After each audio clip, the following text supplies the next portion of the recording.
என் அன்பிற்கினிய மாதா தொலைக்காட்சி நேயர்களே, உங்கள் அனைவருக்கும் ஆண்டவர் இயேசுவின் இனிய நாமத்தில் என்னுடைய அன்பான காலை வணக்கத்தை தெரிவித்துக் கொள்கிறேன்.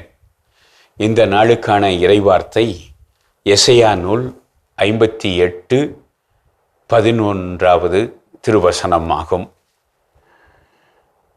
ஆண்டவர் தொடர்ந்து உன்னை வழிநடத்துவார், வறண்ட சூழலில் உனக்கு நிறைவளிப்பார், உன் எலும்புகளை வலிமையாக்குவார், நீயும் நீர் பாய்ந்த தோட்டம் போலும் ஒருபோதும் வற்றாத நீரூற்று போலும் இருப்பாய்.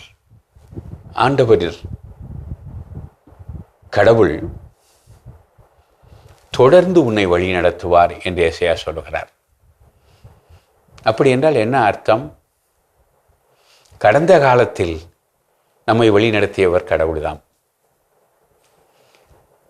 அவர் தொடர்ந்து நம்மை வழிநடத்துவார் என்பதனுடைய அத்தாட்சி எங்கு இருக்கிறது என்றால் நம்முடைய கடந்த காலத்தில் இருக்கிறது. நாம் யாரும் நம்முடைய வாழ்க்கையை நாம் மட்டும் வாழ்ந்து விடவில்லை. நமது வாழ்வில் நாம் பெற்ற வெற்றிகள் எல்லாம் நம்முடைய சாதனைகளில் அல்ல, இவை அனைத்தும் கடவுளின் ஆசீரால் கைகூடியவை. எனவே எசையா அன்று பபிலோனிய அடிமைத்தனத்திலே அடிமைகளாக இருந்த மக்களுக்கு கொடுத்த ஒரு நம்பிக்கையின் வார்த்தை தான் இது.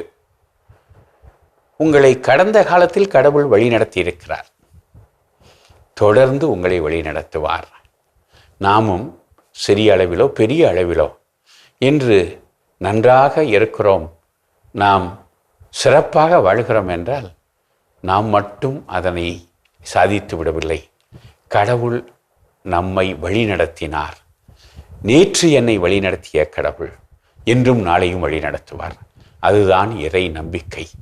அத்தகைய இறை நம்பிக்கை கொண்டவர்களாக நாம் வாழ்வோம், மன்றாடுவோம்.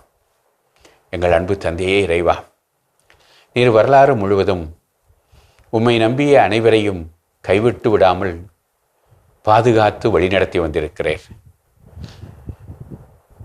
நீரோடை அருகில் நடப்பட்ட மரம் போல பசுமையாக கனிகள் தருகிறவர்களாக நீர் ஆக்கி வந்திருக்கிறீர். இதற்காக உமக்கு நன்றி கூறுகிறோம். எங்கள் ஒவ்வொருவரையும் எங்களுக்கு முதுமை ஏற்படுகிற பொழுதும் வயதாகிற பொழுதும் நாங்கள் பசுமையான மரம் போல கனிகள் தருகிற மரங்களாக இருக்க நீர் அருளுகிறீர். நாளை வருகிற துன்பங்கள் துயரங்களை பற்றி கவலை கொள்கிற நாங்கள் கவலைப்பட வேண்டிய அவசியம் இல்லை. காரணம், கடந்த காலத்தில் காப்பாற்றிய நீர் எங்களை தொடர்ந்து எதிர்காலத்திலும் காப்பாற்றுவீர் என்று நம்புகிறோம். அந்த நம்பிக்கையில் உம்மை பணிந்து வேண்டுகிறோம். தொடர்ந்து எங்களை பாதுகாத்தரலும், தொடர்ந்து எங்களை வழிநடத்தியறலும், தொடர்ந்து எங்களை ஆசீர்வதித்தரலும். ஆமேன். எல்லாமுள்ள இறைவன் தந்தை, மகன், தூய ஆவியார் உங்களை ஆசீர்வதிப்பாராக. ஆமேன்.